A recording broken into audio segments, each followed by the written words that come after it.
Ilmu pemerintahan sebagai disiplin akademisi memiliki akar yang dalam dan berkembang melalui berbagai fase sejarah.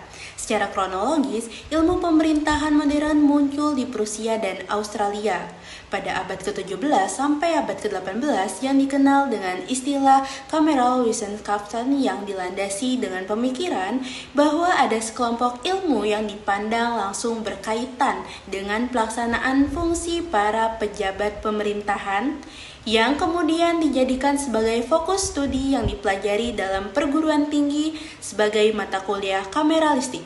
Ini menjadi dasar bagi pengembangan lebih lanjut dari ilmu pemerintahan modern. Pemikiran zaman dulu, para filsuf seperti Socrates, Plato, dan Aristoteles mulai menganalisis struktur pemerintahan secara lebih sistematis. Karya Plato berjudul Politeia membahas tentang konsep pemerintahan dan negara, sedangkan Aristoteles memberikan kontribusi penting dalam memahami hubungan antara pemerintah dan warganya. Pada abad ke-19, istilah ilmu pemerintahan mulai digunakan secara formal. Pada tahun 1822, buku The Introduction to the Science of Government diterbitkan di Amerika Serikat yang membahas berbagai bentuk pemerintahan dan proses penyelenggaraan pemerintahan. Di Eropa, istilah Bestuurskunde muncul pada awal abad ke-20 di Belanda, menandai pengakuan ilmu pemerintahan sebagai disiplin tersendiri. Di Indonesia, perkembangan ilmu pemerintahan dipicu oleh kebutuhan untuk memahami dinamika politik setelah kemerdekaan. Antara tahun 1945 hingga 1965, banyak sarjana hukum yang berkontribusi dalam pendidikan ilmu politik dan pemerintahan. Seiring waktu, ilmu pemerintahan semakin terintegrasi dengan disiplin ilmu sosial lainnya, serta terus beradaptasi dengan perubahan zaman. Selanjutnya mengenai karakteristik kekhasan gejala pemerintahan di Eropa dan Amerika. Dapat dilihat dari beberapa karakteristik utama, seperti sistem pemerintahannya. Di Amerika menganut sistem presidensial dengan pemisahan kekuasaan yang jelas antara eksekutif, legislatif, dan yudikatif. Presiden adalah kepala negara sekaligus pemerintahan. Sedangkan di Eropa banyak negara menggunakan sistem parlementer, di mana kepala pemerintahan yaitu Perdana Menteri dipilih oleh parlemen dan dapat dijatuhkan oleh dukungan legislatif. Kemudian selanjutnya yaitu dapat dilihat dari sejarah dan budaya politiknya. Di Eropa memiliki sejarah panjang monarki dan aristokrasi yang mempengaruhi struktur pemerintahannya. Sedangkan di Amerika memiliki sejarah revolusi dan demokrasi yang memengaruhi nilai-nilai politiknya.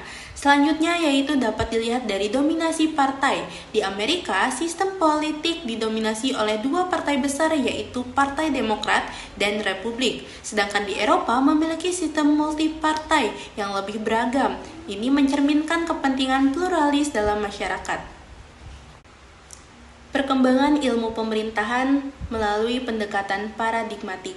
Pada paradigma 1, ilmu pemerintahan memasuki tahap perkembangan awal, yakni di masa Eropa dan Amerika, dan berwujud sebagai normal science atau ilmu pemerintahan ada untuk kebaikan atau kesejahteraan manusia.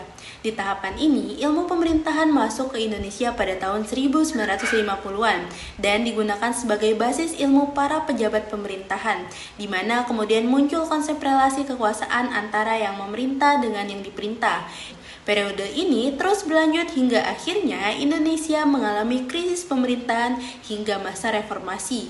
Memasuki paradigma 2, yakni di era pasca reformasi, terjadi revolusi ilmu pemerintahan di Indonesia yang terjadi di akhir tahun 1990-an, di mana ilmu pemerintahan tidak hanya berbicara mengenai relasi kuasa antara pemerintah dengan yang diperintah, melainkan juga sebagai instrumen memperjuangkan dan melindungi tuntutan-tuntutan terhadap praktik kekuasaan yang berlangsung.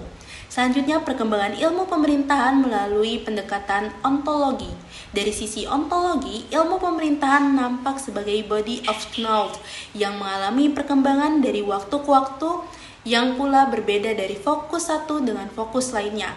Pada tahap ini, fenomena pemerintahan dianggap sebagai objek material dan dipelajari dalam berbagai disiplin ilmu yang ada pada saat itu. menggabungkan ilmu politik, hukum, dan administrasi publik untuk memahami fenomena pemerintahan. Tahap kedua, setelah berkoordinasi dengan disiplin ilmu sosial lainnya, maka terbentuklah nilai-nilai pemerintahan yang merupakan hasil bangunan dari konsep-konsep yang sudah ada.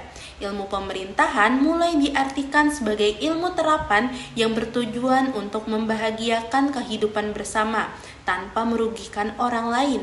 Tahap ketiga, mengembangkan asumsi dasar dan mulai mendefinisikan identitasnya sebagai disiplin ilmu yang mandiri. Ilmu pemerintahan berupaya melepaskan diri dari ikatannya dengan disiplin ilmu lain dan mulai mengadopsi ciri-ciri suatu disiplin ilmu. Tahap keempat, mulai berinteraksi dengan disiplin ilmu lain seperti sosiologi dan psikologi.